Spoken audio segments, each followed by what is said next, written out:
கர்த்தருக்குள் மிகவும் பிரியமானவர்களே, இந்த அருமையான வேளையிலும் வேதத்தை வாசிக்கலாம் வாங்க என்ற செய்தியின் வழியாக உங்களை சந்திப்பதிலே நான் பெருமகிழ்ச்சி அடைகிறேன்.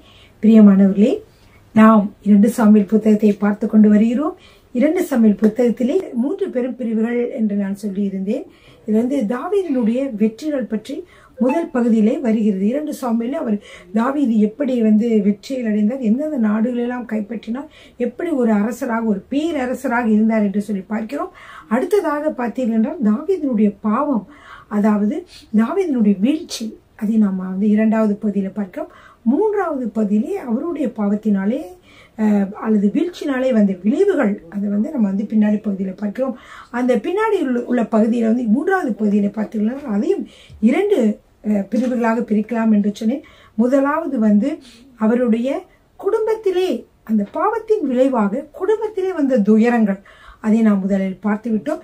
2வது பார்த்தீர்கள் என்றால் அந்த பாவத்தின் விளைவாக அந்த அவருடைய தாவீதினுடைய அரசாட்சியில் வந்த வீழ்ச்சியில், அதாவது வந்த துயரங்களை நாம் இப்பொழுது பார்த்து கொண்டு வருகிறோம். பிரியமானவர்களே, எல்லோரும் உங்களுடைய நோட்டு புத்தகத்தை எடுத்துக்கொள்ளுங்கள், பேனாவை எடுத்துக்கொள்ளுங்கள், உங்களுடைய வேதாகமத்தையும் எடுத்துக்கொள்ளுங்கள். பிரியமானவர்களே, அதாவது தாவீதினுடைய ராஜ்யத்தில் துயரங்கள் என்ற பகுதியிலே நாம் 2வது பகுதியாக இருக்கிறது. 3வது பெரும்பகுதியில் 2வது சிறிய பகுதி. அந்த 2வது பகுதியை கூட நாம் 4 பெரும் பிரிவுகளாக பிரிக்கலாம் என்று சொல்லியிருந்தேன். முதலாவது அப்சலோமின் முறைட்டாட்டம், 2வது அப்சலோம் இரத்தல், அவன் கொல்லப்படுதல், அது 2வது பகுதி. 3வது பகுதி தாவீது மீண்டுமாக அரசராக மாறுதல், அரசராக்கப்படுதல், அது 3வது பகுதி. 4வது பகுதி தாவீதினுடைய பிற்காலம், அதாவது தாவீதினுடைய இறுதி காலம், அவருடைய அரசாட்சியை பற்றிய காரியங்களை 4வது பகுதியாக நாம் பார்க்கலாம். பிரியமானவர்களே, அல்லது அந்த 4வது பகுதி தாவீதினுடைய காலத்தை, அதாவது தாவீதினுடைய அரசாட்சியை பற்றிய விமர்சனங்கள் அந்த கடைசி 4 அதிகாரங்களே காணப்படுகிறது. சரிங்களா? பிரியமானவர்களே, இன்று அந்த தாவீதின் ராஜ்யத்தில் துயரங்கள் என்ற பகுதியிலே நாம் 3வது பகுதியை நாம் இன்று பார்க்க போகிறோம். முதல் பகுதி அப்சலோமின் முரட்டாட்டம், அதை உங்களுக்கு விளக்கமாக சொல்லிவிட்டேன். அடுத்து அப்சலோமின் கொல்லப்படுதல், அதை நாம் சொல்லிவிட்டேன். அடுத்து 3வதாக தாவீது திரும்பவுமாக அரசராக்கப்படுதல். 2 சாமுவேல் 19வது அதிகாரம், 2 சாமுவேல் 19வது அதிகாரம் 1வது வசனம் முதல் 2 சாமுவேல் 20வது அதிகாரம் 26வது வசனம் வரைக்கும் நாம் வாசிக்கலாம். பிரியமானவர்களே, நான் உங்களுக்கு கடைசியாக சொன்ன காரியங்களை திரும்பவுமாக உங்களுக்கு ஒரு முறை ஞாபகப்படுத்துகிறேன். அப்சலோம், அதாவது தாவீதினுடைய குமாரனாகிய அப்சலோம் என்ன செய்கிறார் என்றால், அவர் திருட்டுத்தனமாக என்ன செய்கிறார், அவர் ஒரு அரசராக மாறுகிறார், அவர் அரசராக ஆகிறார். அப்படிப்பட்ட அந்த அரசர் அவர் இருக்கிற பொழுது என்ன நடக்கிறது என்றால், அவர் தாவீதை கொல்ல வேண்டும் என்று அல்லது அவரோட கொல்ல வேண்டும் என்று அவரை ஒரு படையாக செல்கிற பொழுது அவர் என்ன செய்யப்பட்டார் என்றால், அவர் கொல்லப்படுகிறார். அதை நாம் பார்த்தோம். அப்படியாக அப்சலோம் இறந்தவுடன் தப்பி ஓடிக்கொண்டிருந்த தாவீதுக்கு செய்தி அறிவிக்கப்படுகிறது. இதை கேட்டதும் தாவீது மிகவும் வேதனைப்படுகிறார், அழுது புலம்புகிறார். பிறகு யோவாப் என்ன செய்கிறார் என்றால் தாவீதை கடிந்து கொள்கிறார். இப்ப தாவீதிட்ட முன்பு மிகவும் அன்பாக மரியாதையோடு நடந்து கொண்டிருந்த யோவாப் சில இடங்களிலே என்ன செய்கிறார் என்றால் தாவீதை அவர் கடிந்து கொள்கிறார், தாவீதுக்கு விரோதமாக செயல்பட்டார். 2 இடங்களிலே நாம் பார்க்கிறோம். ஒன்று அப்சலோமை கொல்ல வேண்டாம் என்று சொல்லி இருந்தார். மற்ற அனைவரும் அவரை கொல்ல பயந்த பொழுது இவர் தைரியமாக கொன்றார். அடுத்ததாக பார்த்தீர்கள் என்றால் யோவாப் என்ன செய்கிறார் என்றால், தாவீது அப்சலோமுக்காக அழுது புலம்பின பொழுது அதை அவர் கடிந்து கொண்டார். நீங்க ஏன் அழுதுகிட்டே இருக்கிறீங்க, நீங்க அழுகுதை ஸ்டாப் பண்ணுங்க. அப்ப அவன் கொல்லப்படலைன்னா நாங்களாம் கொல்லப்படணும், நாங்களாம் சாகணும், அது உங்களுக்கு சந்தோஷமான காரியமா? இப்ப நடந்தது நல்லதுக்கு தான் நடந்திருக்கேன்னு சொல்லி அவர் என்ன செய்கிறார், அவர் தாவீதை கடிந்து கொண்டதும் இல்லாமல், தாவீதை நீங்க இப்படி ரூம்குள்ளே அடைஞ்சு அழுதுட்டு இருக்கக்கூடாது, நீங்க வெளியே வாங்க, நீங்க இப்படி இருந்தீங்கன்னா உள்ளே இருந்தீங்கன்னா அப்புறம் இன்னும் ஒரு இதுவரைக்கும் நடந்ததை விட துயர சம்பவம் நடக்கும் அப்படின்னு சொன்னார். அது நாம் மிகவும் ஏற்றுக்கொள்ளக்கூடாத ஒரு காரியமாக ஒரு படைத்தலைவனானவர் அரசரை பார்த்து அப்படி சொல்லுகிறார் என்று பார்த்தோம். அதற்கப்புறமாக என்ன செய்தார் என்றால், தாவீது ஒளிமிக வாசலிலே அமர்கிறார். உடனே எல்லா மக்களும் அரசரை பார்க்க வருகிறார்கள். அதுல பார்த்தீர்கள் என்றால் எல்லா மக்களும் என்றால் இஸ்ரவேல் ஜனங்கள், யூதா ஜனங்கள் மற்றும் சில ஜனங்களும் அவர் வென்ற அவருக்கு கப்பம் கட்டின ஜனங்கள் எல்லோரும் பார்த்தார்கள். ஆனால் இஸ்ரவேல் மக்களோ வென்றால் தங்கள் கூடாரங்களுக்கு ஓடி போனார்கள். ஏனென்றால் அவர்களுக்கு ஒரு பயம் இருந்திருக்கலாம். நம்ம அப்சலோம் ராஜாவாக இருக்கிற பொழுது அவருக்கு கீழே நாம் இருந்தோம். இப்பொழுது தாவீது ராஜாவாகிவிட்டால் ஒருவேளை நம்ம எல்லாம் என்ன செய்யலாம், அவர் பகைக்கலாம் அல்லது நம்ம மீது கோபமாக இருக்கலாம் என்று சொல்லி என்ன செய்தார்கள், இவர்கள் பயந்து கொண்டு கூடாரங்களுக்கு ஓடி போனார்கள் என்று சொல்லி பார்க்கிறோம். அடுத்ததாக இதை நீங்க 2 சாமுவேல் 19:9 ஒரு தடவை உங்களுக்கு அதை ஞாபகப்படுத்த விரும்புகிறேன். 19வது அதிகாரம் 9வது வசனம். இஸ்ரவேலுடைய சகல கோத்திரங்களிலும் உள்ள சகல ஜனங்களுக்குள்ளும் வாக்குவாதம் உண்டாகி அவர்கள், ராஜா நம்முடைய சத்துருக்களின் கைக்கு நம்மை நீங்களாக்கி விட்டார், அவர்தானே பெலிஸ்தரின் கைக்கு நம்மை தப்புவித்தார். இப்போதோ அப்சலோமுக்கு தப்ப தேசத்தை விட்டு ஓடி போனார். நமக்கு ராஜாவாக அபிஷேகம் பண்ணி வைத்த அப்சலோம் யுத்தத்திலே செத்தான். இப்போதும் ராஜாவை திரும்ப அழைத்து வராமல் நீங்கள் சும்மா இருப்பானேன் என்று ஒருவரோடொருவர் என்ன செய்கிறாங்க, அந்த இஸ்ரவேல் கோத்திரங்கள் எல்லாரும் என்ன சொல்கிறார்கள், பேசிக் கொண்டிருக்கிறார்கள், வாக்குவாதம் பண்ணி கொண்டிருக்கிறார்கள். இந்த வேலை இதை அறிந்த தாவீது என்ன செய்கிறார் என்றால், அவர் ஆசாரியராகிய சாதோக்கு இன்னொருத்தர் இருப்பாரு, அவர் பேர் என்னது, அபியத்தார். Zadok Abiathar. தாவீது ராஜா சாதோக் அபியத்தாரினும் ஆசாரியரிடத்திற்கு ஆள் அனுப்பி, நீங்கள் யூதாவின் மூப்பரோட பேசி ராஜாவை தம்முடைய வீட்டுக்கு திரும்ப அழைத்து வர நீங்கள் மற்றவர்களுக்கு பிந்தி போவானேன். அதாவது யூதா கோத்திரத்தை பார்த்து சொல்லுங்க, ஏன்னா யூதாவில் தான் நான் ராஜாவாகனே ஃபர்ஸ்ட், அங்கதான் அவங்க ரொம்ப பேர் எனக்கு பிரியமானவர்களா இருக்காங்க. அதனால அவங்ககிட்ட போய் சொல்லுங்க, மற்ற இஸ்ரவேல் கோத்திரத்தாரெல்லாம் என்னைய ராஜாவாக கூட்டி கொண்டு போறதுக்கு முன்னாடி நீங்க ஏன் வரக்கூடாது என்று சொல்லுகிறதை பார்க்கலாம். உடனே யூதா மக்கள் அனைவரும் ராஜாவை கூட்டி கொண்டு போகிறார்கள். யோர்தானுக்கு அப்புறம் சென்ற தாவீது ராஜா இப்ப யோர்தானுக்கு இப்புறமாக வருகிறார். அப்படியாக அவர் வந்து கொண்டிருந்தார், அப்படியாக வந்தார் என்று சொல்லி பார்க்கிறோம். அடுத்ததாக நீ என்ன நினைக்கிறதுனா, தாவீது சாதோக் அபியத்தார் என்ற ஆசாரியரிடம் சொல்லி யூதா ஜனங்கள் தம்மை ராஜாவாக தம்முடைய வீட்டுக்கு அழைத்து வர சொன்னார். அதன்படியே அவர்களும் அழைத்து வந்தார்கள். பின்பு தாவீது அவர்களோட சேர்ந்து திரும்பவுமாக யோர்தானுக்கு இப்புறமாக வருகிறார். அதற்கப்புறம் இஸ்ரவேல் மக்கள் என்ன செய்கிறார்கள் என்று சொல்லி பார்க்கலாம். உங்களுக்கு தெரியும், இந்த மாதிரி அந்த யூதா ஜனங்கள் இப்ப கூட்டிட்டு வர்றாங்க. அப்ப இஸ்ரவேல் ஜனங்கள் என்ன சொல்கிறார்கள் என்று பார்க்கலாம். 2 சாமுவேல் 19வது அதிகாரம் 41வது வசனத்துல வாசிக்கிறோம். இதோ இஸ்ரவேல் மனுஷர் எல்லோரும் ராஜாவினிடத்தில் ராஜாவை நோக்கி, எங்கள் சகோதரராகிய யூதா மனுஷர் திருட்டளவாய் உம்மை அழைத்து ராஜாவையும் அவர் வீட்டாரையும் அவரோட கூட இருக்கிற தாவீதின் மனுஷர் அனைவரையும் யோர்தானை கடக்க பண்ணினது என்ன என்றார்கள். இப்ப என்ன சொல்றாங்க, இஸ்ரவேல் ஜனங்களா என்ன சொன்னாங்க, யூதா மனுஷர் உங்களுக்கு களவா, எங்களுக்கே தெரியல, எங்கிட்ட சொல்லல, எங்களுக்கு இன்ஃபார்ம் பண்ணல, எதுவுமே சொல்லாம உங்களை கூட்டிட்டு வந்துட்டாங்க, இது முறையா? ஏன்னா நாங்க 11 கோத்திரங்கள், நாங்கள் 10க்கும் மேற்பட்ட கோத்திரங்களாக நாங்கள் இருக்கிறோம், ஒரே ஒரு கோத்திரமான யூதா கோத்திரம் இப்படி செய்யலாமா என்று சொல்லி ராஜாட்ட பேசுறாங்க. அப்ப யூதா கோத்திரத்துக்காரங்களா சொல்றாங்க, அவர் முன்னாடி எங்ககிட்ட தானே ராஜாவா இருந்தாரு, எங்களுடைய தானே அரசாட்சி செய்துட்டு வந்தார், அதனால நாங்க எங்களுக்கு ராஜா எதுவும் உங்கள்கிட்ட கொடுக்காம எங்ககிட்ட எதுவும் அள்ளி கொடுக்கல. இப்படியாக இந்த மக்கள் யோர்தானிலிருந்து அவர் எருசலேமுக்கு ராஜா வருகிற பொழுது இஸ்ரவேல் மக்கள் எல்லாரும் இப்படி சொல்லிடுறாங்க என்று பார்த்தோம். இந்த சூழ்நிலையில இதை ஒருத்தன் அதை இப்ப நான் என்னென்ன சொல்ல போயிடுறேன்னா, தாவீது அரசராகிறார். அவர் அரசராகிறதுக்கு முன்பாக திரும்பவுமாக அவர் அரசராகிறார். அதற்கு முன்பாக அவருக்கு ஏற்பட்ட பல போராட்டங்கள் அதை நம்ம இப்ப பார்க்கிறோம். இதுல பாருங்க, இப்ப அதிகாரம் 20 நீங்க பார்க்கிற பொழுது என்ன நடக்குதுன்னா, அப்பொழுது வாசிக்கலாம் 20வது அதிகாரம் 1வது வசனம். அப்பொழுது பென்யமீன் மனுஷனான பிக்கிரின் குமாரனாகிய சேபா என்னும் பேருள்ள பேழியாளின் மனுஷன் ஒருவன் தற்செயலாய் அங்கே இருந்தான். அவன் எக்காலம் ஊதி, எங்களுக்கு தாவீதினிடத்தில் பங்கும் இல்லை, ஈசாயின் குமாரனிடத்தில் எங்களுக்கு சுதந்திரமும் இல்லை, இஸ்ரவேலே நீங்கள் அவரவர் தங்கள் கூடாரங்களுக்கு போய்விடுங்கள் என்றான். இப்பொழுது பாத்தீங்கன்னா இன்னும் இப்படியாக இஸ்ரவேல் ஜனங்களுக்குள்ள யூதா ஜனங்கள் தான் கூட்டிட்டு வந்துட்டாங்கன்னு இஸ்ரவேல் ஜனங்கள் எல்லாம் ஒரு மாதிரி நினைத்து கொண்டு இருக்கிற பொழுது இதை இந்த சாக்காக பயன்படுத்தி கொண்டு இந்த சேபா என்பவர் என்ன சொல்கிறானா, எங்களுக்கு தாவீதின் இடத்துல பங்கு இல்லை எங்களுக்கு என்று சொன்ன உடனே நீங்களாம் போங்கன்னு சொல்லி அந்த மக்கள் எல்லாம் உள்ள போக சொல்றான் அப்படின்னு சொல்றான். அப்போ இந்த சேபா என்கிறவன் இந்த தாவீதுடைய அரசாட்சிக்கு விரோதமாக வருகிறவனாக இருக்கிறான். அப்போ என்ன நடக்குதுன்னு பார்க்கலாமா. பிக்கிரியின் மகனாகிய சேபா இப்படி எல்லாம் சொன்ன உடனே என்ன நடந்தது, உடனே அவரை பின்பற்றின இஸ்ரவேல் ஜனங்கள் எல்லாரும் அவரவர் தங்கள் கூடாரங்களுக்கு போய்விட்டார்கள். பாதி பேர் இப்ப என்ன செய்யறாங்க, சேபாவை பின்பற்றுகிறவர்களாக ஆகிவிட்டார்கள். அப்பொழுது இப்படியாக இருந்தார்கள். இப்ப தாவீது எருசலேமுக்கு வருகிறார். தாவீது எருசலேமுக்கு வந்த போது அவர் வீட்டை காக்க முதல்ல போனார் இல்லையா, அப்சலோமுக்கு பயந்து போகிற பொழுது அவர் அந்த வீட்டை, தாவீதோட வீட்டை காக்க 10 மறுமனையாட்டிகளை வைத்திருந்தார். இப்பொழுது திரும்பமாக வீட்டுக்கு வந்த பொழுது அந்த 10 மறுமனையாட்டிகளையும் என்ன செய்கிறார் என்றால் அவர்கள் அனைவரையும் ஒரு காவல் வீட்டிலே வைக்கிறார். அந்த காவல் வீட்டிலே வைத்து விட்டார். அதற்கு பின்பாக அவர்களிடத்தில் அவர் பிரவேசிக்கவில்லை.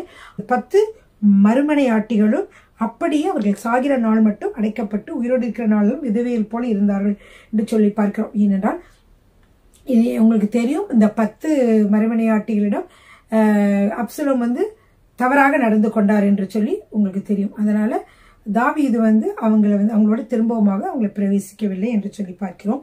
3வது வசனத்தில் அதை வாசிக்கிறோம். அடுத்ததாக பார்க்கிற பொழுது 4வது வசனத்தில் என்ன நடக்கிறது என்றால், அந்த அமாசா அப்படிங்கிறது உங்களுக்கு தெரிஞ்சிருக்கும். அமாசானா யாருன்னா, அப்சலோம் படைத்தலைவனாக அமாசாவை வைத்திருந்தார். அப்சலோம் ராஜாவான பொழுது அமாசா என்கிறவரை படைத்தலைவனாக வைத்திருந்தார். அந்த அமாசா கிட்ட தாவீது என்ன சொல்றாரு, இப்போ யூதா மனுஷர்கிட்ட போய் அவங்களெல்லாம் கூட்டிட்டு என்னை கூட்டிட்டு போக சொல்லு என்னை அப்படின்னு சொல்லி அவரை ஞாபகப்படுத்துறாரு. அவரை அனுப்பி விடுறாரு அமாசாவை. ஆனா அமாசா போயிட்டு சீக்கிரமா வரவே இல்லை. அதுக்கப்புறம் பாத்தீங்கன்னா இந்த ஆசாரியர்கள் இருக்காங்களே, சாதோக், அபியத்தார், அவர்கள் போய் கூட்டிட்டு வந்துட்டாங்க. இப்போ இந்த அமாசா வருகிற பொழுது இப்போ அமாசா வர்றதுக்கு லேட் ஆயிட்டாரு. அது ஒரு பக்கம் இருக்கட்டும். அடுத்து தாவீது அபிசா அப்படின்னா என்னன்னா, அவனும் ஒரு படைத்தலைவன்.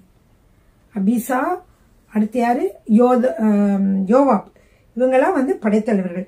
அப்ப அபிசாயை பார்த்து தாவீது என்ன சொல்கிறார் என்றால், பிக்ரியின் குமாரனாகிய சேபா ரொம்ப அப்சலோமை விட என்ன சொல்ல மோசமானவன், அவன் இந்த மாதிரி பேசிட்டு இருக்கான், அவனை நீங்க என்ன செய்யக்கூடாது, உயிரோட விடக்கூடாது, அவனை முதல்ல போய் கவனிங்க என்று சொல்லி படைத்தலைவர்களை, படைத்தளபதிகளை அவர் அனுப்புகிறார். சரின்னா அவங்க எல்லாம் போறாங்க. அப்ப போகும் பொழுது என்ன நடக்குதுன்னா பாருங்க, யோவாபின் மனுஷரும் கிரேத்தியரும் பிளேத்தியரும் சகல பலசாலிகளும் அவன் பிறகாலே புறப்பட்டு பிக்ரின் குமாரனாகிய சேபாவை பின்தொடர எருசலேமிலிருந்து போறார்கள். எருசலேமிலிருந்து போறாங்க. பிக்ரிய அவனை பிக்ரின் குமாரனாகிய சேபாவை போரிடுவதற்காக செல்கிறார்கள். இந்த சூழ்நிலையில் பாத்தீங்கன்னா அடுத்து நம்ம என்ன பார்க்கிறோம்னா, யோவாப் என்ன செய்கிறான் என்றால், அந்த அமாசா தெரியுமா, அமாசா யாரு, அப்சலோமுடைய படைத்தளபதியாக இருந்தவன். அந்த அமாசா இருந்தா அவனை நம்ம கொன்றணும்னு சொல்லிட்டு என்ன செய்யறானா, அவனை போய் கத்தி எடுத்துட்டு போய் அவனுக்கே தெரியாம வயிற்றுல குத்தி அவனை கொன்னுட்டான். அதுக்கப்புறம் அவங்க கொண்டு கிடக்குறான். அதோட அவங்க அப்படியே கண்டுக்காம போய் என்ன செய்றாங்க, அடுத்ததாக சேபாவை குறிவைத்து செல்கிறார்கள். சேபாவை குறிவைத்து அவர்கள் செல்கிற பொழுது எங்க போறாங்கன்னு பாத்தீங்கன்னா 20வது அதிகாரம் 13-14. அவன் வழியிலிருந்து எடுத்து போடப்பட்ட பிற்பாடு எல்லோரும் கடந்து பிக்ரின் குமாரனாகிய சேபாவை தொடர யோவாபுக்கு பின் சென்றார்கள். அடுத்து பாருங்க, அவன் என்ன செய்தான, இஸ்ரவேல் கோத்திரங்களை எல்லாம் சுற்றி பெத்மாக்காவாகிய ஆபேல் மட்டாகவும் பேரிமின் கடைசி மட்டாகவும் வந்திருந்தான். அவடத்தாரும் கூடி தாங்களும் அவனுக்கு பின் சென்றார்கள். இப்படியாக அந்த என்ன செய்தான் என்றால், சேபாவை முற்றுகையிட்டார்கள். எங்க இருக்கான் சேபா? அவர்கள் போய் பெத்மாக்காவாகிய ஆபலிலே அவனை முற்றுகையிட்டு பட்டணத்திற்கு எதிராக தெற்று வரைக்கும் கொத்தளம் போட்டார்கள். யோவாபடி இருக்கிற ஜனங்கள் எல்லோரும் அலங்கத்தை விலப்பண்ணும்படி அழிக்க எத்தனம் பண்ணினார்கள். எந்த இடத்த? பெத்மாவாகிய ஆபேலிலே. அங்கதான் யார் இருக்கிறா? சேபா போய் ஒளிஞ்சிருக்கிறான். உடனே அங்கே யோவாப் முற்றுகிட்ட உடனே, எல்லா ஜனங்களும் முற்றுகிட்ட உடனே அந்த இடத்த அவங்க என்ன செய்ய பாக்குறாங்க, அழிக்க பாக்குறாங்க. இந்த சூழ்நிலையிலே அங்கே இருந்து ஒரு புத்தி உள்ள ஸ்திரீ வருகிறாள். அவளை பேர் போடல, ஆனா அவளை புத்தியுள்ள ஸ்திரீன்னு போட்டிருக்கு. வாசிக்கலாமா? 16வது வசனம். அப்பொழுது புத்தியுள்ள ஒரு ஸ்திரீ பட்டணத்திலிருந்து சப்தமிட்டு, கேளுங்கள் கேளுங்கள், நான் யோவாபோட பேச வேண்டும், அவரை இங்கே கிட்டே வர சொல்லுங்கள் என்றாள். அப்பொழுது என்ன செஞ்சாங்கன்னா, எல்லார்ட்டும் சொல்றாங்க, எங்க இருக்காரு யோவாபு? யோவாபு கூட நான் சில விஷயங்கள் பேசணும், அவரை கூப்பிடுங்க. அதே மாதிரி அவரை கூப்பிடுறாங்க. கூப்பிட்ட உடனே அந்த பெண் சொல்கிறாள், அவளுக்கு சமீபத்தில் வந்த போது அந்த ஸ்திரீ, நீர்தானா யோவாப் என்றாள். அவன் நான் தான் என்றான். அப்பொழுது அவனை பார்த்து, உமது அடியாளின் வார்த்தைகளை கேளும் என்றாள். அவள் கேட்கிறேன் என்றாள். அப்பொழுது அவள், பூர்வ காலத்து ஜனங்கள் ஆபேலிலே விசாரித்தால் வழக்கு தீரும் என்பார்கள். இந்த பெத்மாக்காவாகிய ஆபேல் என்கிற இடத்துல எப்படி இருக்கும்னா, எல்லாரும் ஏதாவது ஒரு வழக்கு பிரச்சனை இருந்துச்சுன்னா அங்க வந்து கேட்டா தீரும் சொல்லுவாங்க. ஆனா நீங்க இந்த ஆபேல் இடத்தையே நீங்க என்ன செய்கிறீங்க, முற்றுகை போட்டு அழிக்கணும் வந்திருக்கீங்க. இந்த இடம் வந்து அநேகருக்கு வந்து ஒரு சமாதானமான இடமா இருந்துச்சு, இப்போ இதை நீங்க அழிக்க வருகிறீர்களே என்று சொல்லுகிறார். பாருங்க 19வது வசனம், இஸ்ரவேலிலே நான் சமாதானமும் உண்மையும் உள்ளவளாய் இருக்கையில் நீர் இஸ்ரவேலிலே தாய் பட்டணமாய் இருக்கிறதை நிர்மூலமாக்க பார்க்கிறீரோ, நீர் கர்த்தருடைய சுதந்திரத்தை விழுங்க வேண்டியது என்ன என்றார். அதற்கு யோவாப் சொல்றாரு, எனக்கு விழுங்க வேண்டும் அழிக்க வேண்டும்னு ஆசை இல்லை, எனக்கு என்ன காரியமாக நான் வந்தேன் என்றால், பிக்ரின் குமாரனாகிய சேபா என்பவன் எப்ராஹிம் பர்வத்தானாய் இருக்கிற ஒரு மனுஷன் ராஜாவாகிய தாவீதுக்கு விரோதமாக என்ன செய்தான், தன் கையை ஓங்கினான், எனவே அவனை மாத்திரம் ஒப்பு கொடுங்கன்னு சொல்றாங்க. அதே மாதிரி அந்த சகோதரி அவங்க சொல்றாங்க, சரி சொல்றாங்க, அந்த யோவாப் சொல்றாரு, இதோ அவன் தலை என்ன செய்யப்படும், மதிலின் மேலிருந்து அவங்க தூக்கி நாங்கள் எரியப்படும் அப்படின்னு சொல்லிட்டு அவர் என்ன செய்யறான்னா போய் அந்த நாட்டில் இருக்க மக்களோடலாம் பேசி, இவங்கெல்லாம் நம்மளை வந்து இந்த மதிலே இடிக்க வராங்க, இந்த பட்டணத்தையே அழிக்க வராங்க, அதுக்கு பதிலாக நீங்க இந்த ஒருத்தர் மட்டும் நீங்க வெளியே போட்டுட்டீங்கன்னா இதோட நமக்கு எந்த பிரச்சனை இல்லைன்னு சொல்லி புத்தியாக பேசினதுனால அவர்கள் சரின்று சொல்லி அவனுடைய தலையை வெட்டி என்ன செஞ்சுட்டாங்க, தூரப்பட்டாங்க. இப்படியாக தாவீதினுடைய எதிரிகள் ஒவ்வொருவரும் என்ன செய்யப்படுகிறார்கள், கொல்லப்படுகிறார்கள் என்று சொல்லி பார்க்கிறோம். இப்படிப்பட்ட சூழ்நிலையில யோவாப் வந்து யாரே வந்து அமாசாவை கொன்றான், அப்புறம் வந்து யாருமே தாவீதுக்கு விரோதமா யார் பேசினாங்கனாலும் அவங்களை கொண்டாதானே வேறு தாவீதோட அரசாட்சி நிலை நிற்க முடியும் அப்படின்னு சொல்லிட்டு எல்லாத்தையும் கொண்டுட்டு வருகிற பொழுது இப்போ நம்ம என்ன செய்ய போறோம்னா, தாவீதினுடைய அரசாட்சியிலே இருக்கக்கூடிய அமைச்சர்கள், படைத்தலைவர்கள், இவர்களை பற்றி பார்க்கலாமா? இது வந்து 2 சாமுவேல் 21வது அதிகாரத்திலே 22வது வசனம் முதல் 26வது வசனம் வரைக்கும் நாம் வாசிக்கலாம். அவள் ஜனங்களிடத்தில் போய் பேசினதினால் அவன் பிக்ரின் குமாரனை சேபாவின் தலையை வெட்டி யோவாபிடத்திலே போட்டார்கள். அப்பொழுது அவன் எக்காலம் ஊதினான். அவரவர் பட்டணத்தை விட்டு கலைந்து தங்கள் கூடாரங்களுக்கு புறப்பட்டு போனார்கள். யோவாவும் ராஜாவிடத்திற்கு போகும்படி எருசலேமுக்கு திரும்பினான். ஓகே, இப்போ வந்து தாவீதினுடைய படை தலைவர்கள் மற்றும் அவருடைய அமைச்சகத்தில் இருக்கக்கூடிய மக்கள் யார் என்று சொல்லி பார்க்க போகிறோம். 23, 24, 25, 26. யோவாப் இஸ்ரவேலுடைய எல்லா இராணுவத்தின் மேலும் யோய்தாவின் குமாரனாகிய பெனாயா கிரேத்தியர் மேலும் பிலேத்தியர் மேலும் தலைவனாய் இருந்தார்கள். அதோராம் பகுதிகளை, அதோராம் அப்படிங்கிறவன் வந்து பகுதிகளை வாங்குகிறவனும், பகுதிகள்னா வரி வாங்குகிறவனும், அடுத்து அகிலூதின் குமாரனாகிய யோசபாத் மந்திரியும், சேவா வந்து சம்பிரதியும், சாதோக்கும் அபியத்தாரும் ஆசாரியர்களுமாய் இருந்தார்கள். ஈரியனாகிய ஈராவும் தாவீதுக்கு பிரதானியாய் இருந்தான். இப்படியாக தாவீதினுடைய 2வது அமைச்சகம் அமைக்கப்பட்டு அது வந்து என்ன செய்து நடைபெற்று வந்தது. அப்படி அவருடைய தாவீதினுடைய அரசாட்சி 2வதாக திரும்பமாக மறுமலர்ச்சி அடைந்து நடந்து கொண்டிருக்கிறது. இப்படிப்பட்ட வேலையில் தான் நம்ம என்ன பார்க்கிறோம்னா 21ஆம் அதிகாரத்தில் நாம் பார்க்கிறோம், தாவீதினுடைய நாட்களிலே 3 வருடம் கடும் பஞ்சம் நடந்தது. வாசிக்கலாமா? 21ஆம் அதிகாரம் 1வது வசனம். தாவீதின் நாட்களில் 3 வருஷம் ஓயாத பஞ்சம் உண்டாயிருந்தது. அப்பொழுது தாவீது கர்த்தருடைய சமூகத்தில் விசாரித்தார். இவ்வளவு நாள் இல்லாமல் இப்பொழுதிருந்து தாவீது என்ன செய்கிறான், கர்த்தரிடத்திலே விசாரிக்கிறான். கர்த்தர் மீது மிகவும் அன்புள்ளவனாக இருக்கிறான். கர்த்தரை வந்து பாருங்க, கர்த்தரும் அவன் மீது மிகவும் அன்புள்ளவராக இருக்கிறான். கர்த்தருடைய சமூகத்தில் விசாரித்தான். கர்த்தர் கிபியோனியரை கொன்று போட்ட சவுலுக்காகவும் இரத்த பிரியரான அவன் வீட்டாருக்காகவும் இது உண்டாயிற்று என்றார். ஏன் பஞ்சம் உண்டாயிற்றுன்னு ஆண்டவர் சொல்றாரு, சவுல் வந்து கிபியோனியரை வந்து கொன்று போட்டான் ஒரு காலத்துல, அதனால அந்த இரத்தப்படி அவன் குடும்பத்தின் மேல இருக்கிறது, அதனாலதான் வந்து இந்த மாதிரி கொடிய பஞ்சம் இந்த 3 வருஷம் உண்டாயிருக்கிறது என்று ஆண்டவர் சொன்னார். அப்போ வந்து இவன் கேட்கிறான், அப்ப கிபியோனியரை அழைப்பிச்சு கேட்கிறான், உங்களுக்கு என்ன செய்யணும், உங்களுக்கு வந்து உங்களை முன்னாடி உங்களுடைய வம்சத்தாரை சவுல் கொன்றார், எப்படி இருக்கும் பொழுது நாங்கள் என்ன செய்ய வேண்டும் என்று சொல்லி கேட்கிறார். அப்பொழுது அவருக்கு பதில் என்ன சொல்கிறார்கள் என்றால் 5வது வசனம், 21ஆம் அதிகாரம் 5வது வசனம். அவர்கள் ராஜாவை நோக்கி, நாங்கள் இஸ்ரவேலின் எல்லையில் எங்கும் நிலைக்காதபடிக்கு அழிந்து போக எவன் எங்களை நிர்மூலமாக்கி எங்களுக்கு பொல்லாப்பு செய்ய நினைத்தானோ அவன் குமாரரில் 7 பேர் கர்த்தர் தெரிந்து கொண்ட சவுலின் ஊராகிய கிபியாவிலே நாங்கள் அவர்களை கர்த்தருக்கென்று தூக்கி போட எங்களுக்கு ஒப்பு கொடுக்க வேண்டும் என்றார்கள். நான் அவர்களை ஒப்பு கொடுப்பேன் என்று ராஜா சொன்னான். இப்படியாக ராஜாட்ட கேட்கிறாங்க, அந்த சவுலோட குடும்பத்துல வம்சத்துல வந்து 7 பேரை நீங்க கொடுங்க. அவங்கதான் எங்களுக்கு கெடுதல் நினைச்சாங்க. தாவீது வந்து 7 பேர் வந்து கிபியோனருக்கு கொடுக்க போறாரு. ஏனென்றால் அவர்கள் தூக்கி போட போகிறார்கள். எதுக்கென்றால் இந்த கிபியோனரை கொலை செய்த நிறைய பேரை கொலை செய்த சவுலுடைய வம்சத்திலே வந்தவர்கள் வந்து அவங்க வந்து பதிலுக்கு அவங்க பழி வாங்குறாங்க. அந்த மாதிரி இருக்கும் பொழுது அவர்கள் வந்து யார் யார கொடுக்கறாங்க அப்படின்னு பாத்தீங்கன்னா, சவுலின் 7வது வசனம், ஆனாலும் தாவீதும் சவுலின் குமாரனாகிய யோனத்தானும் கர்த்தரை கொண்டு இட்ட ஆணை நிமித்தம் ராஜா சவுலின் குமாரனாகிய யோனத்தானின் மகன் மேவிபோசேத்தை அவனை வந்து தப்ப விட்டுட்டு யாருன்னா, ஆயாவின் குமாரத்தி ஆகிய ரிஸ்பால் சவுலுக்கு பெற்ற அவளுடைய 2 குமாரராகிய அர்மோனியையும் மேவிபோசேத்தையும் சவுலின் குமாரத்தி ஆகிய மெகோலோத்தியனான பர்ஷிலாவின் குமாரனான ஆதரியலுக்கு பெற்ற அவளுடைய 5 குமாரையும் பிடித்து அவர்களை கிபியோனியர் கையில் ஒப்பு கொடுத்தார்கள். அவர்களை கர்த்தருடைய சமூகத்தில் மலையின் மேல் தூக்கி போட்டார்கள். அப்படி அவர்கள் 7 பேரும் ஒருமிக்க விழுந்தார்கள். வாட்கோதுமை அறுப்பு காலம் துவக்கிற அறுப்பு காலத்தின் முந்தின நாட்கள் அவர்கள் கொன்று போடப்பட்டார்கள். இப்படியாக அவர்கள் வந்து இறந்து போன உடனே ரிஸ்பா வந்து என்ன செய்யறான், அந்த ஆயாவினுடைய குமாரத்தியாகி ரிஸ்பாலோட பிள்ளைங்களும் 2 பேர் இருக்காங்க இல்லையா, அதனால அவங்க மலையிலிருந்து தூக்கி போட்ட உடனே இவள் போய் இந்த பிரேதங்களின் மீது தண்ணி, அதாவது மழை விழுகிற வரைக்கும் அப்படின்னு போட்டிருக்கேன். அப்போ வந்து எந்த விதமான பட்சிகளோ எந்த விதமான மிருகங்களோ வந்து அதை வந்து கீறி போடாதபடிக்கு அவ வந்து பாதுகாக்கிறான். பாருங்க அவ என்ன செய்யறான்னு 10வது வசனம், அப்பொழுது ஆயாவின் குமாரத்தியாகிய ரிஸ்பால் 2 புடவையை எடுத்துக்கொண்டு போய் அதை பாறையின் மேல் விரித்து அறுப்பு நாளின் துவக்கம் முதற்கொண்டு வானத்திலிருந்து அவர்கள் மேல் மழை பெய்யும் மட்டும் பகலில் ஆகாயத்த பறவைகளாகிலும் இரவில் காட்டு மிருகங்களாகிலும் அவர்கள் மேல் விழ ஒட்டாது இருந்தார். அப்படிப்பட்ட காரியத்தை இவை செய்ததை வந்து தாவீதுக்கு அறிவிக்கப்பட்டது. உன்னை தாவீது வந்து ஹெல்ப் பண்றார்.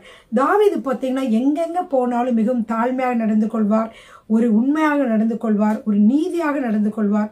அதே போல என்ன செய்வார், அவர் ஒரு இரக்க சுபாவம் உள்ளவராக, ஒரு உண்மையுள்ள ஒரு அரசராக அவர் இருப்பார். 2 சாமுவேல் 21ஆம் அதிகாரம் 11வது வசனத்திலிருந்து வாசிக்கிறேன். ஆயாவின் குமாரத்தியாகிய ரிஸ்பால் என்னும் சவுலின் மறுமனையாட்டி செய்தது தாவீதுக்கு அறிவிக்கப்பட்ட போது தாவீது என்ன செய்கிறார் என்றால், தாவீது போய் பெலிஸ்தர் கில்போவிலே சவுலை வெட்டின போது பெத்சானின் வீதியிலே தூக்கி போடப்பட்டதும் கீலேயாத்துள்ள யாபேஸ் பட்டணத்தார் அங்கே போய் திருட்டளவாய் கொண்டு வந்ததுமான சவுலின் எலும்புகளையும் அவன் குமாரனான யோனத்தானின் எலும்புகளையும் அவர்களிடத்திலிருந்து எடுத்து அங்கே இருந்து அவர்களை கொண்டு வந்து தூக்கி போடப்பட்டவர்களின் எலும்புகளையும் அவைகளோட சேர்த்து, அந்த 7 பேர் தூக்கி போடப்பட்டார்கள் இல்லையா, அவர்களுடைய எலும்பையும் சேர்த்து சவுலின் எலும்புகளையும் அவன் குமாரன் யோனத்தான் எலும்புகளையும் பென்யமீன் தேசத்து சேலா ஊரில் இருக்கிற அவன் தகப்பனாகிய கீசின் கல்லறையில் அடக்கம் பண்ணுவித்தான். ராஜா கட்டளையிட்டபடி எல்லாம் செய்தார்கள். அதற்கு பின்பு தேவன் தேசத்திற்காக செய்யப்பட்ட வேண்டுதலை கேட்டறினார். அப்ப யார் இந்த மாதிரி பாவம் செய்தாங்க, அவங்கள வந்து தண்டிச்சாச்சு, அதோட அது முடிஞ்சிருச்சு. அதுக்கப்புறம் தேசத்திலே என்னாச்சு, சமாதானமாக இருந்தது. அப்புறம் பாத்தீங்கன்னா தாவீது இப்ப வந்து செட்டில் ஆயிட்டாரு, எருசலேமுக்கு வந்துட்டாரு, இந்த காரியங்களாம் ஆயிடுச்சு இல்லையா. அடுத்ததாக என்ன நடக்குதுன்னா, அவரு பெலிஸ்தர்கள் இவரோடு திரும்பவுமாக சண்டைக்கு வருகிறார்கள். இப்படியாக பெலிஸ்தர்கள் அவருக்கு விரோதமாக போருக்கு வருகிறார்கள். இந்த போரிலே வந்து ஒரு 4-5 தடவை போர் நடக்கிறது. ஒவ்வொரு காரியத்திலும் வந்து அவர்கள் வந்து தாவீது அதுல வெற்றி பெறார் என்று சொல்லி பார்க்கிறோம். இதுல முதலாவது வந்து என்ன வந்து நடக்கிறது என்றால் 15வது வசனம், பின்பு பெலிஸ்தர் இஸ்ரவேலின் மேல் யுத்தம் செய்தார்கள். அப்பொழுது தாவீதும் அவரோட கூட அவன் சேவகரும் போய் பெலிஸ்தரோடு யுத்தம் பண்ணினார்கள். தாவீது விடாய்த்து போனான். இப்ப தாவீது வந்து கொஞ்சம் வயசானவரா இருக்கார் இல்லையா, இப்ப இந்த வயதுல வந்து அவர் சண்டை போடுறாரு. இப்ப சண்டை போடும் பொழுது என்ன, அவரே தானே சண்டை போடணும்னு சொல்லி சண்டை போடுறாரு. அப்ப அவர் விடாய்த்து போனார். அப்ப அவங்க எல்லாம் என்ன சொல்றாங்கன்னா, அந்த மக்கள் எல்லாரும், இஸ்ரவேல் மக்கள், யூதா மக்கள் எல்லாரும் என்ன சொல்றாங்கன்னு பாத்தீங்கன்னா, தாவீதுட்ட சொல்றாங்க, தாவீது விடாய்த்து போனான். அப்பொழுது 300 சேக்கல் நிறை வெண்கலமான ஈட்டை பிடிக்கிறவனும் புது பட்டயத்தை அறையிலே கட்டிக்கொண்டவனுமான இஸ்பி பெனோப் என்னும் ராட்சத புத்திரரில் ஒருவன் தாவீதை வெட்ட வேண்டும் என்று இருந்தான். இப்பொழுது என்ன நடக்குது, சண்டை நடந்துகிட்டு இருக்குது இல்லையா. அப்போ அதுல ஒரு ராட்சசன், பெலிஸ்தர்கள் தான் ராட்சசர்களா இருக்காங்க, அதுல ஒரு ராட்சசன் வந்து அவனுடைய பேர் என்னவென்றால் இஸ்பி பெனோப் என்கிற ராட்சத புத்திரன் வந்து தாவீதை வெட்ட வேண்டும் என்று வந்தான். இப்பொழுது என்ன நடக்கிறது என்றால், இவர் வேற தாவீதை விடாய்த்து போயிருக்கிறார்கள். உடனே இந்த சூழ்நிலையில வந்து ஒருத்தர் வர்றார். யார் உதவி செய்வார்னா, அபிசாய். அவர் யாருன்னா செரியாவின் குமாரனாகிய அபிசாய் ராஜாவுக்கு உதவியாக வந்து பெலிஸ்தனை வெற்றி கொண்டு போட்டான். அப்பொழுது தாவீது மனுஷர்களா சொல்றாங்க, இஸ்ரவேலின் விளக்கு அணைந்து போகாதபடிக்கு நீர் இனி எங்களோட யுத்தத்திற்கு புறப்பட வேண்டாம் என்று அவனுக்கு ஆணையிட்டு சொன்னார்கள். கண்டிப்பா சொல்லிட்டாங்க, ஆணையிட்டு சொன்னாங்க, இனிமே என்ன செய்யாதீங்க, நீங்க யுத்தத்திற்கு வராதீங்க ராஜா, ஏன்னா ஒரு விளக்கு, இஸ்ரவேலினுடைய விளக்கு வந்து அணைந்து போக வேண்டாம் என்று சொல்லி அவர்கள் எல்லாரும் போய் அவர்கள் பத்திரமா இருக்க சொன்னாங்க. அப்புறமாக 2வது தடவை போர் வருகிறது. அதற்கு பின்பு பெலிஸ்தரோட திரும்பவும் கோபிலே யுத்தம் நடக்கிறது. இது 2வது யுத்தம். இதுல பாத்தீங்கன்னா யார் இதுல வந்து வர்றானா, ராட்சசனாகிய சாப் வர்றாரு. இந்த ஆளை வந்து ஊசாத்தினாகிய சீபேக்காய் ராட்சச சந்ததியான சாபை வெட்டி போட்டான். இது 2வது யுத்தம். திருப்பி 3வதாக பெலிஸ்தரோடு இன்னும் வேறொரு யுத்தம் கோபிலே உண்டான பொழுது யாரே யொர்கிமின் குமாரனாகிய எல்கானான் என்னும் பெத்லகேமியன் காத் ஊரானாகிய கோலியாத்தின் சகோதரனை வெட்டினான். அவன் ஈட்டி தாங்கானது, நெய்கிறவரின் படைமரம் அவனோட பெரிதா இருந்தது. இப்படிப்பட்ட இன்னொரு ஒருத்தனை என்ன செஞ்சுட்டாங்க, வெட்டிட்டாங்க. அடுத்தது 3வது முடிஞ்சிச்சா. அப்ப 4வதாக இன்னும் ஒரு யுத்தம் காத்தூரில் நடந்த பொழுது அங்கே நெட்டையனான ஒரு மனுஷன் இருந்தான். அவன் கைகளில் அவ்வாறு விரல்களும் அவன் கால்களில் அவ்வாறு விரல்களுமாக 24 விரல்கள் உள்ளவன். இவனும் ராட்சத பிறவியா இருந்தான். இஸ்ரவேலை நிந்தித்தான். இதுக்கு வந்து யாரு போனானா, தாவீதின் சகோதரனாகிய சீமையாவின் குமாரனாகிய யோனத்தான் அவனை வெட்டினான்.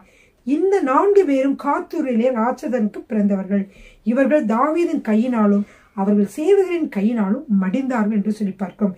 இப்படியாக தாவீது திரும்பவுமாக என்ன செய்கிறார், பழையபடி பகைவர்களை வெல்லக்கூடிய திறமையோடு கூட பகைவர்கள் எல்லாம் வென்று விடுகிறார் என்று சொல்லி பார்த்தோம். பிரியமானவர்களே, அடுத்ததாக நாம் பார்க்கிற பொழுது 22வது அதிகாரத்திலே தாவீது பாடின பாடல்களை நாம் பார்க்கிறோம்.